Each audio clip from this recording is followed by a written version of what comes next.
yang puncaknya Idul Qurbanil Adha adalah merupakan millah Ibrahim alaihissalam, di mana pada awalnya Allah Subhanahu wa taala memerintahkan Nabi Ibrahim untuk menyeru manusia berhaji.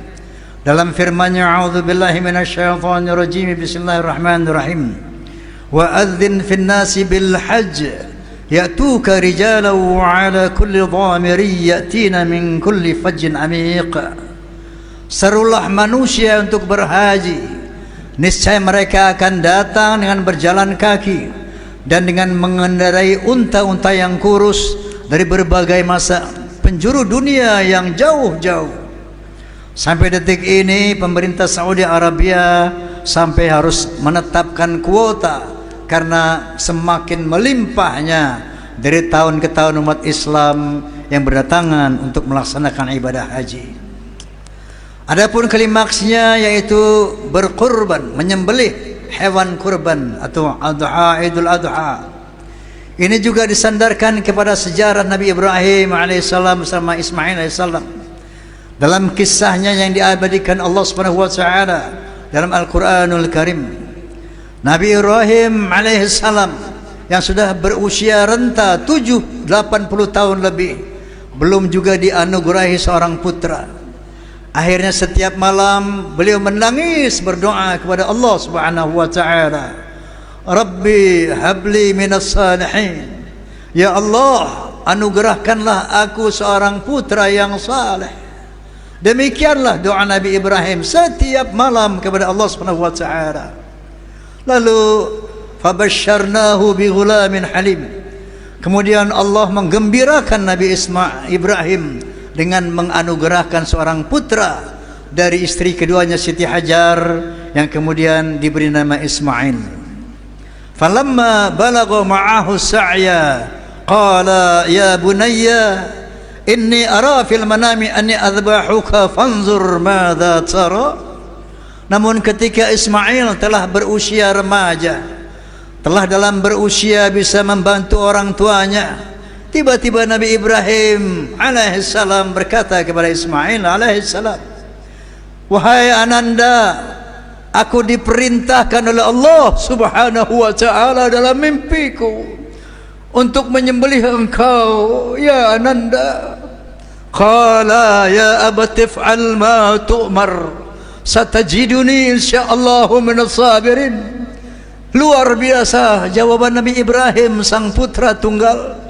Wahai ayahanda, laksanakan, kalau itu memang perintah Allah, sembelih saya siap, dan insyaallah ayahanda akan menemukan saya dalam keadaan bersabar. Falamma aslama wa tallahu lil jabin wa nadainahu ya Ibrahim qad sadaqta ar-ru'ya. Begitu mereka telah berketetapan hati untuk melaksanakan perintah Allah Subhanahu wa taala, tangan dan kaki Ismail telah diikat, pedang telah siap diayunkan. Tiba-tiba Allah Subhanahu wa taala berseru, ya Ibrahim qad sadaqta ar-ru'ya. Cukup Ibrahim, ternyata engkau telah melaksanakan perintahku. Inna kadzalika najzil muhsinin. Itulah pemberian Allah bagi orang-orang yang baik. Wa inna kadzalika najzil muhsinin. Wa inna hadza lahuwal bala'ul mubin. Semua itu adalah cuman ujian belaka buat mereka. Wa fadainahu bidzibhin azim. Dan kemudian kurban Ismail digantikan dengan seekor sesembelihan yang besar. Inilah peristiwa Idul Kurban, di mana kedua nabi ini diuji oleh Allah Subhanahu wa taala. Nabi Ibrahim alaihissalam diuji, apakah engkau lebih mencintai anakmu ketimbang Allah Subhanahu wa taala? Lalu Nabi Ismail pun diuji oleh Allah Subhanahu wa taala, apakah dia lebih mencintai Allah Subhanahu wa taala melebihi jiwanya sendiri? Inilah hakikat daripada Idul Kurban, yaitu untuk mendekatkan diri kepada Allah Subhanahu wa taala dengan tidak mencintai siapapun dan apapun yang kita miliki di dunia ini melebihi Allah dan Rasulnya dan jihad fi sabilih. Dalam hal ini Allah Subhanahu wa taala berfirman, "Qul in kana aba'ukum wa abna'ukum wa ikhwanukum wa azwajukum wa ashiratukum wa amwalun iqtaraftumuha wa tijaratun takhshawna kasadaha wa masakin tardawnaha ahabba ilaykum minallahi wa rasulihi wa jihadin fi sabilihi fattarabasu hatta ya'ti Allah bi amrih wallahu la yahdil qaumal fasiqin." Sadaqallahul azim. Katakan ya Muhammad, seandainya bapak-bapakmu, anak-anakmu, keluargamu, istri-istrimu, perdagangan yang engkau takut rugi, harta bendamu, rumah-rumah tinggal yang kamu sukai, apabila semua itu kamu lebih cintai daripada Allah dan Rasulnya dan berjuang di jalan Allah, fattarabbasu hatta ya'ti Allah bi amrih. Tunggu sampai saat Allah menetapkan keputusannya. Wallahu la yahdil qaumal fasiqin, dan Allah tidak akan memberikan petunjuk buat orang-orang yang fasik. Demikianlah Aidul Kurban, hari raya mendekatkan diri kepada Allah Subhanahu wa taala. Harus senantiasa kita tanamkan dalam hidup kita selama ini dalam hidup di dunia, karena tidak ada siapapun dan apapun yang akan abadi bersama kita. Kita akan kembali kepada Allah Subhanahu wa taala, tidak lain dan tidak bukan hanya membawa dua helai kain kafan dan amal ibadah kita. Oleh karena itu Allah Subhanahu wa taala mengingatkan kita tentang kehidupan dunia ini. I'lamu annamal hayatud dunya la'ibun wa lahun wa zinatun wa tafakhurun bainakum wa takathurun fil amwali wal aulad kamithali ghaythin ajabal kufara nabatuh thumma yahiju fatarahu musfarran thumma yakunu hutama wa fil akhirati adzabun syadidun wa maghfiratun minallahi wa ridwan wa man al hayatud dunya illa mata'ul ghurur. Sadaqallahul azim. Ketahuilah kehidupan dunia itu tidak lebih dari bermain-main, bersenda gurau dan perhiasan-perhiasan, dan saling bersaing-saing di antara kalian, saling membangga-banggakan jabatan, harta benda, anak-anak. Semua itu seperti hujan yang lebat kemudian menimpa bumi, lalu bumi itu menumbuhkan pohon-pohon yang subur, yang ranum buahnya, rimbun daunnya. Kemudian kalian menakjubi pohon-pohon tadi. Kalian takjub terhadap kebun itu. Namun tak lama kemudian kebun yang kamu kagumi itu berubah menjadi menghitam, menguning, akhirnya hancur sama sekali. Inilah Allah Subhanahu wa taala mengumpamakan kehidupan dunia seperti kebun yang ranum buahnya, rimbun daunnya, kita kagumi, tapi tiba-tiba semua itu lenyap, hancur tanpa bekas sekalipun. Bahwa di akhirat kelak ada ridha Allah, kejarlah itu. Di akhirat ada syurganya Allah, kejarlah itu. Di akhirat ada azab Allah, hindarilah itu. Oleh karena itu kata Allah Subhanahu wa taala, wasari'u ila maghfiratin min rabbikum wa jannah arduha as-samawati wal ardu uiddat lil muttaqin. Bersegeralah kalian kepada ampunan Allah Subhanahu wa taala dan kepada syurganya Allah Subhanahu wa taala yang luasnya seluas langit dan bumi, yang disediakan untuk orang-orang yang bertakwa kepada Allah Subhanahu wa taala. Inilah tujuan kita hidup di dunia, untuk mencapai derajat takwa yang maksimal agar kita dapat mencapai ampunan Allah Subhanahu wa taala, dan pada akhirnya kita dapat menikmati syurganya Allah Subhanahu wa taala yang luasnya seluas langit dan bumi.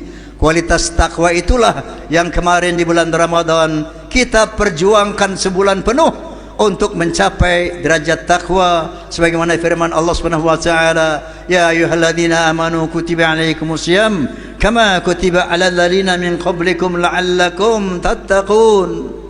Berpuasa Ramadan gunanya untuk melawan segala hawa nafsu dan akhirnya mencapai derajat takwa. Takwa inilah yang harus kita persiapkan terus, kita tingkatkan terus, kita pertahankan terus sampai nanti Allah Subhanahu wa taala memanggil kita. Amin, Allahumma amin. Qala ta'ala fi kitabil karim, a'udzu billahi minasyaitonir rajim. Bismillahirrahmanirrahim. Wal 'asri innal insana lafi khusr illa alladziina amanu wa 'amilus solihati wa tawasaw bil haqqi wa tawasaw bis sabr. Barakallahu li wa lakum fil Qur'anil azim. ونفعني وإياكم بما فيه من الآيات وذكر الحكيم وتقبل مني ومنكم تلاوته إنه هو السميع العليم. أقول قولي هذا واستغفر الله العظيم لي ولكم ولسائر المسلمين والمسلمات والمؤمنين والمؤمنات فاستغفروه إنه هو الغفور الرحيم. اللهم صل وسلم وزد وأدم وأنعم وتفضل وبارك بجلالك وكمالك على أشرف عبادك سيدنا ومولانا محمد وعن كل الصحابة رسول الله أجمعين.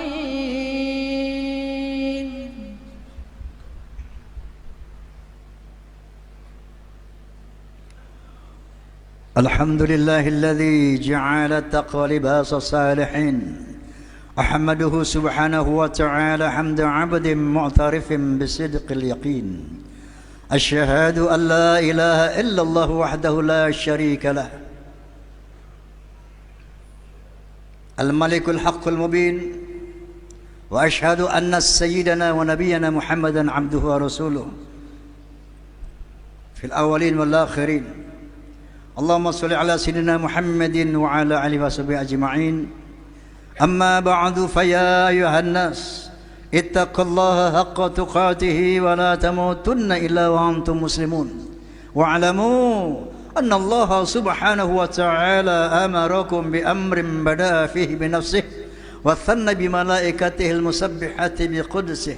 فقد قال تعالى ولم يزل قائلا عليما إن الله وملائكته يصلون على النبي يا أيها الذين آمنوا صلوا عليه وسلموا تسليما. اللهم صل على سيدنا محمد وعلى آل سيدنا محمد كما صليت على سيدنا إبراهيم وعلى آل سيدنا إبراهيم. وارض اللهم على أربعة الخلفاء الراشدين سيدنا أبي بكر وعمر وعثمان وعلي وعلى بقية الصحابة والتابعين وتابع التابعين ومن تبعهم بإحسان إلى يوم الدين وعلينا معهم برحمتك يا أرحم الراحمين. اللهم اغفر للمؤمنين والمؤمنات والمسلمين والمسلمات الأحياء منهم والأموات إنك سميع قريب مجيب دعوات ويا قاضي الحاجات وغافر الذنوب والخطيئات. اللهم انصر من نصر الدين واخذل من خذل المسلمين ودمر أعداءك أعداء الدين وأهلك الكفرة والمبتدئة والمشركين وعلي كلماتك إلى يوم الدين. اللهم اكفنا شر الظالمين واكفنا شر الحاسدين واكفنا شر ما يؤذينا وأهلك من أرادنا بسوء أرحم الراحمين. ربنا اغفر لنا ولإخواننا الذين سبقونا بالإيمان ولا تجعل في قلوبنا غلا للذين آمنوا ربنا إنك رؤوف رحيم.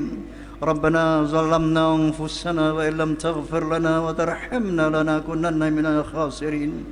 ربنا آتنا في الدنيا حسنة وفي الآخرة حسنة وقنا عذاب النار وادخلنا الجنة مع الأبرار يا عزيز يا غفار يا رب العالمين. سبحان ربك رب العزة عما يصفون وسلام على المرسلين والحمد لله رب العالمين.